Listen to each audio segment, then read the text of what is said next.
So hi guys, here we are at episode 4 already of the Great Guitar Build Off and my entry.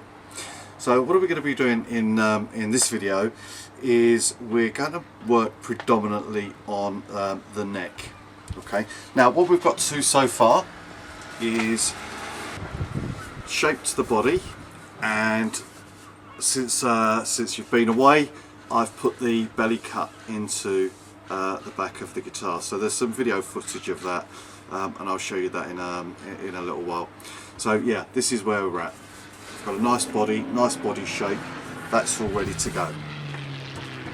So the next thing I've looked at whilst I've been away is to have a go at doing the fretboard on the CNC, because what I wanted to do was to actually engrave the fretboard and then fill it with epoxy and mica to give it a good shimmer to go along with the GOOGIE theme.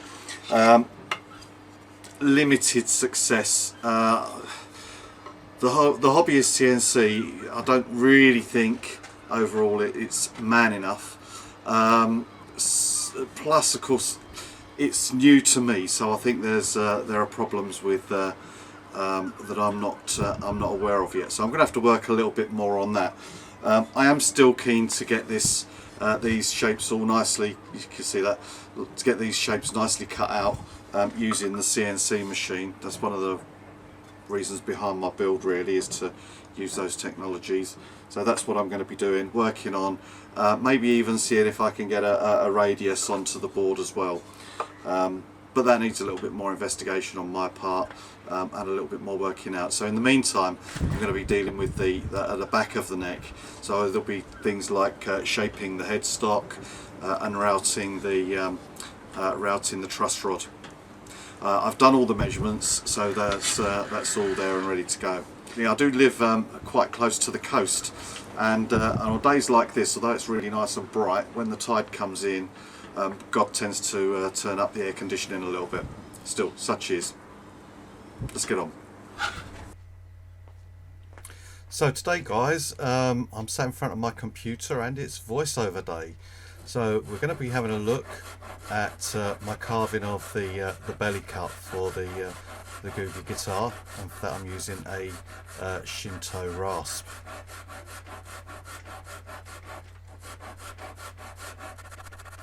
Now, interestingly enough, I've speeded up the video here. That's because rasping isn't a superpower of mine, so I've speeded the video up.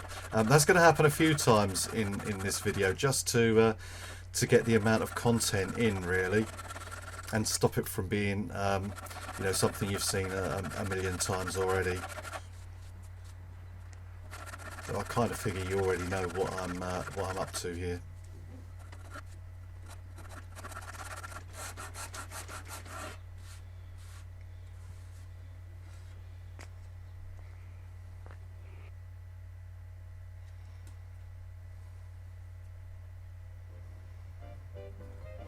Okay, so it's time for a bit of sawing and a bit of background music.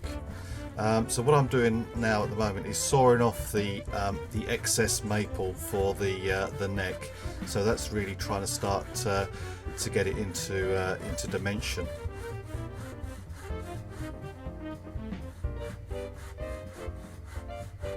You can see my saw has seen better days.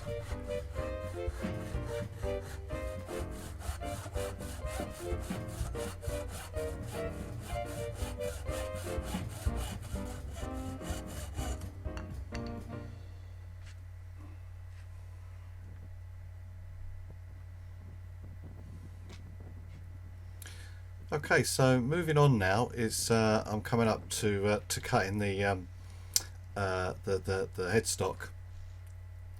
So I'm just going to draw around the outside of it, just to give me a reference, so I know I can't go over that.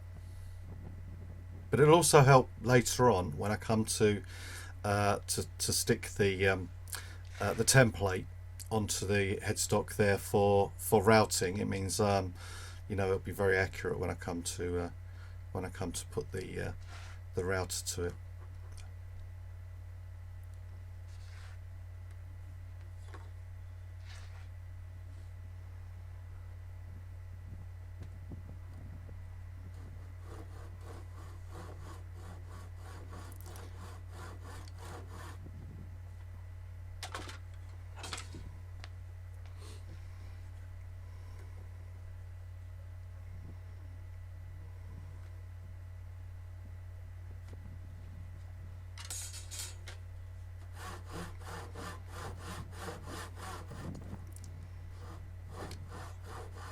And here we are, sawing out, or at least making the first cut to remove a lot of the excess wood from around the headstock.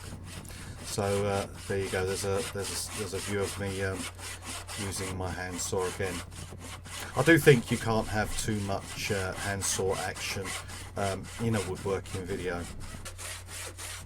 Oh, look at that change of angle. This is art. This is, honestly.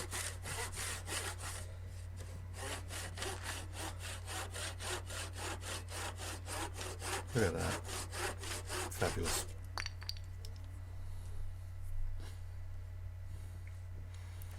That's okay, so we can see that we're now getting ready to route the headstock out.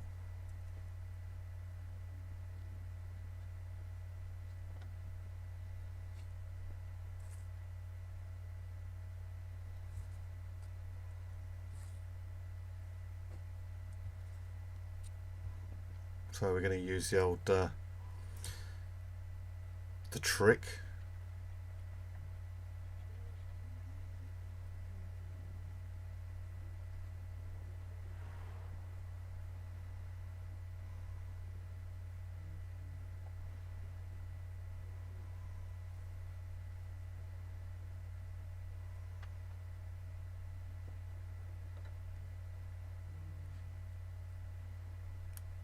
Oh, I've got to break out some. I've got to break out some sound effects, haven't I? Hold on.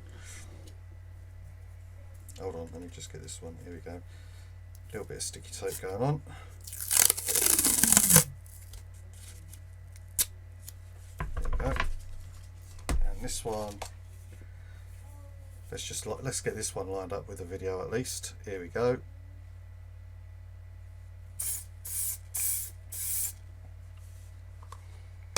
Lovely. What's that? GT85. Love it. Perhaps not that much.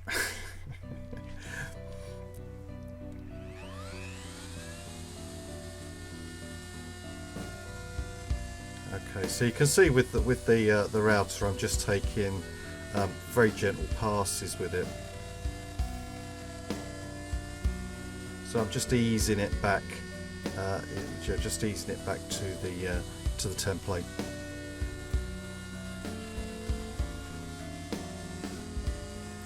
And of course, this is one of the big dangers with the headstock. Is generally we do have some quite tight turns on there, and it's all too easy to rip out the wood.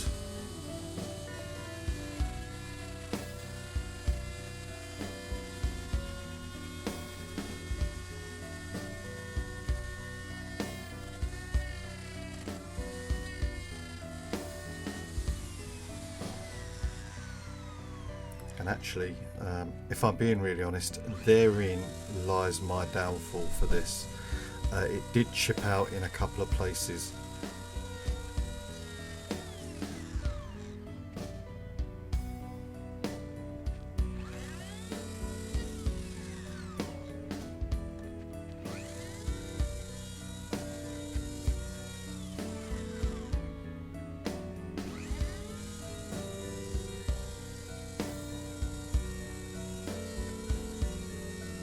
So yeah, even though it chipped out, I was able to make good and glue a couple of the pieces back in.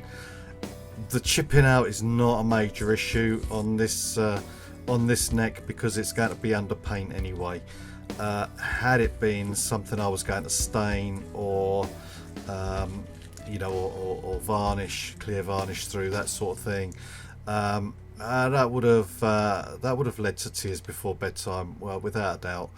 And it's given me pause to reflect on how I'm going to do that in the future. Actually, I think what I'm going to do when we come to the sharper edges, I'm going to just leave those be, not attempt it with the router, but just take it straight to the sander and sand it down instead, which is a far less aggressive way of doing the job.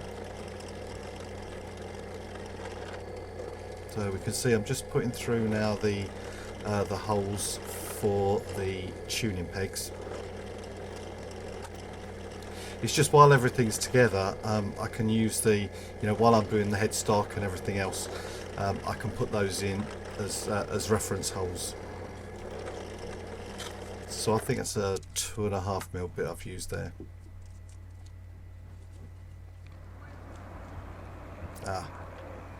So this is one of those shots where we're transitioning to the next day. And here we are, not as sunny as the day before, but there you are.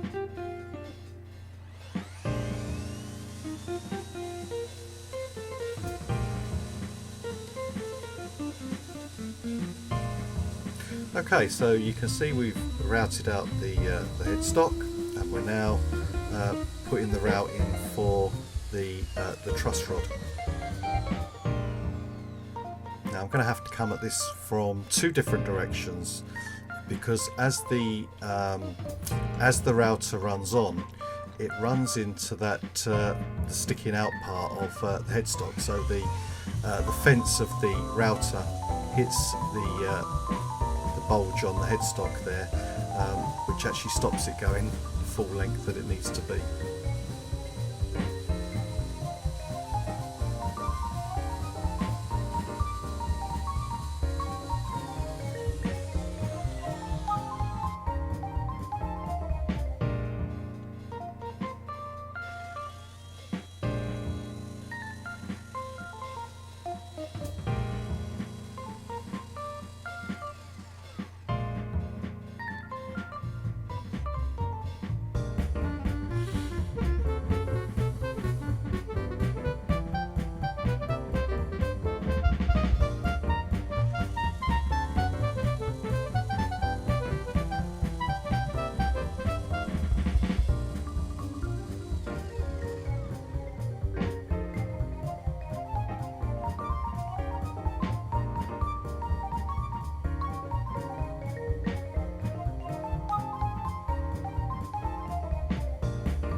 Okay, so what you can see here is I'm now bringing the neck to shape, and the way I've done that is to put a piece of wood, or clamp a piece of wood over one side of the neck, which shows the correct angle.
Okay, so what I'm going to attempt to do now is I've got this scratch plate here, well, glitter perspex, and I want the glitter perspex to be on the headstock there, but of course this is flat, this has been rounded off, so what I need to do is get this perspex to fit the curve coming up onto the nut position.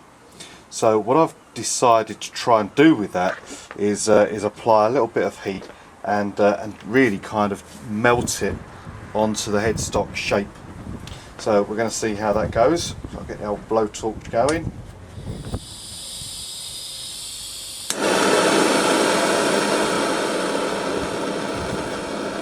And what I'm going to do is I'm going to work from this end where it's got least to bend and let the heat build up as it goes along.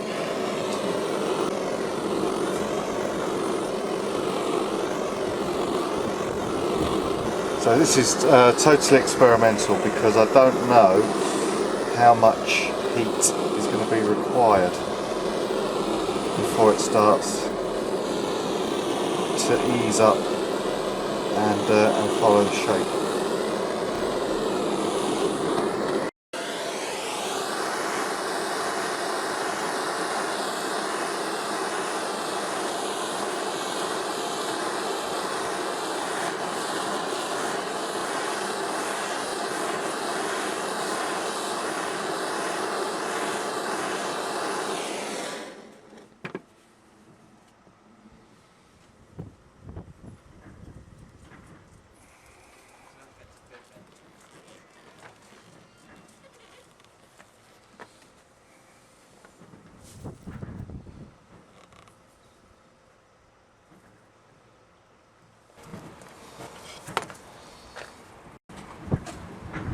I think that's done a brilliant job.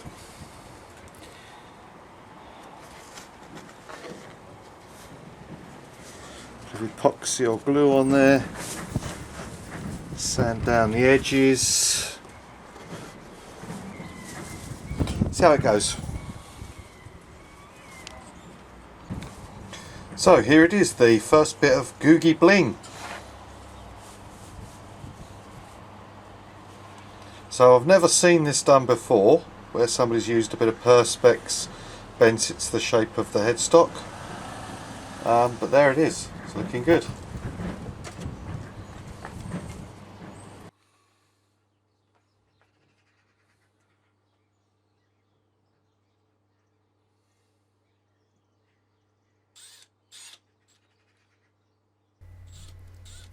Yeah, I do have to say, you can see I'm drilling the access for the truss rod now, and you can see an awful lot of wobbling around. I'll be honest with you, that's got more to do with blunt drill bits than it has anything to do with a possible nervous condition.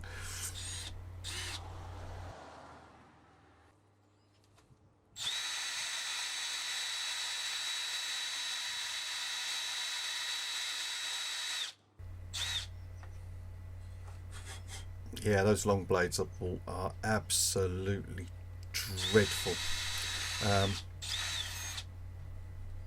But with a little bit of brute force, they kind of get the job done.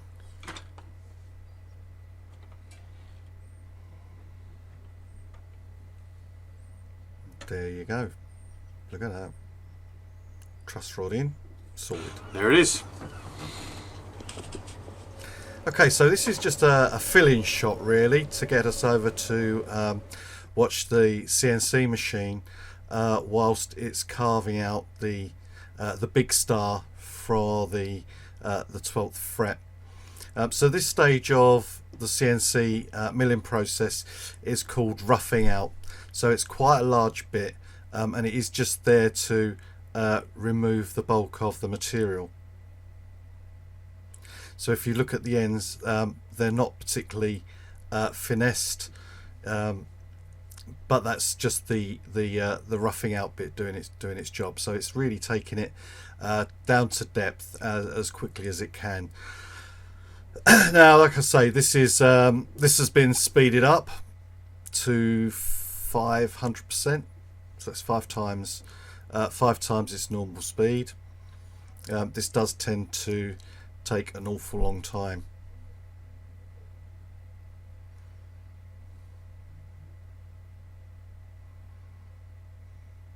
The only thing I would say well, for me it's CNC, so it's what I'm looking for. I've got to be straight with you. It's doing a better job than I ever could with a Dremel, to be honest. So even though it takes a little while, I couldn't really do work to this standard with hand tools.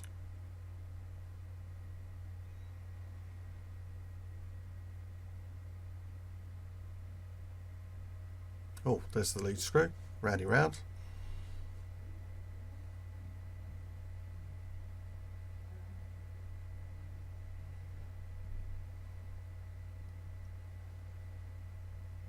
Yeah, and this is just showing you how much dust is generated if you don't keep the vacuum on it.